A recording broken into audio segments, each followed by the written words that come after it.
YouTube, what up? Welcome back to another Pounds 978 custom video. And today I want to talk to you guys about a spur of the moment custom, a Fantastic Four Spider-Man, the new design. I didn't intend on making this. A lot of people have been sending me images, so shout out to you guys. The minute it was released, everyone was like, yo, you gonna make it, you gonna make it. And because I had already taken a couple commissions, I didn't plan on making this. I knew what it would take to make it when I saw the Fantastic Four figures. I knew that if I had a Johnny Storm, I'd be able to make it, but I didn't think about it. I wasn't looking for a Johnny Storm. I didn't care. Yesterday I was in Walgreens trying to buy some milk and ice cream to make a shake, and I saw a Johnny Storm just sitting on the shelf by himself. And I said, you know what? And I thought about it. I said, what could I make with this guy? I love the body, so regardless, I'll make something with it. And then I thought about it, and I said, oh, wait a minute. The Fantastic Four Spider-Man, the new costume. I said, that's a perfect idea. He's already wearing half the suit.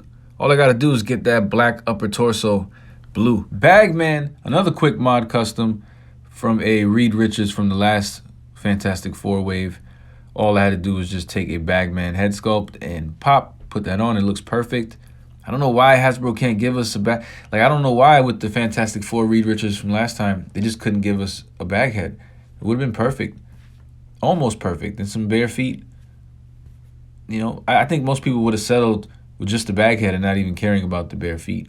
But, you know, sure. The reason why I don't even have bare feet on this guy is because I like to swap them out sometimes and turn them into the other Fantastic Four, What If Spider-Man. A giant missed opportunity from Hasbro, who could have made some extra money just by reissuing the same figure with 2 extra heads. Or even when they released Reed Richards, they could have given us 1 or 2 heads, right? If they had Mr. Fantastic with a Bagman head, that would have been perfect. But anyway, this other guy, this other Spider-Man, is pretty easy to make. To be honest, I made it in a few hours. I mean, maybe because I've been doing it for so long, so it was pretty easy to prepare. I didn't have to sand any joints except the shoulders, and I had to cut away at the butterfly joints just to make sure there was some room for paint, because out of package, you're not going to be able to just smack paint on this thing. Let's just get that straight. You have to prepare at least what's moving, right? The shoulders, the arms, the butterfly joints, the neck. Well, the neck's already blue, so luckily for you. But it is minimum preparation.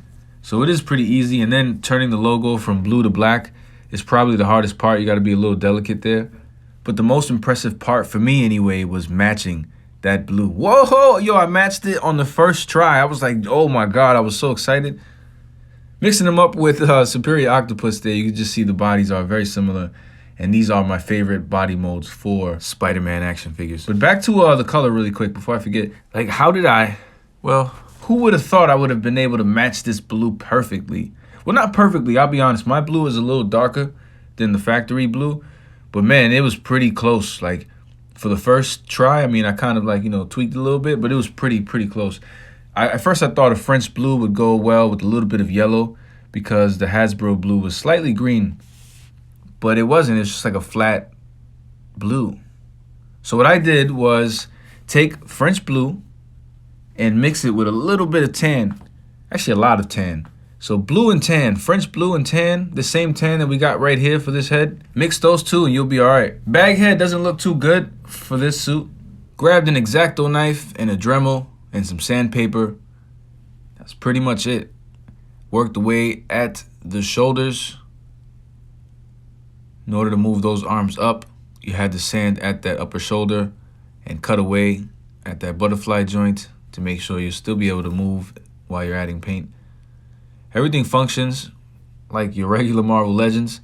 Had to cut away also a little bit in there just to make sure you'd be able to move the ab crunch. But other than that, I really didn't have to do much modification. So it's pretty easy, guys. I encourage you guys to do it. If you guys want me to make a tutorial, I can. I'll just have to get another Johnny Storm figure. But in the meantime, if you like this video and you want to see more Spider-Man customs and Spider-Man reviews, feel free to give me a thumbs up. Comment down below your thoughts on this Spider-Man. If you have any questions, feel free to let me know. I'll try to get to them as fast as I can. I am working on some other things. But the recipe is here, guys. It's blue, tan. Get it happening. A little more blue than tan, if anything. But again, hit me up with more questions if you have them. I appreciate the love. I'll see you in the next one. Peace. To subscribe, you the man. Yes, you. Everyone below in the comments. Yes, you too. Thank you very much for showing me love. Who knew? It's ironic how we think out the box for you too, right?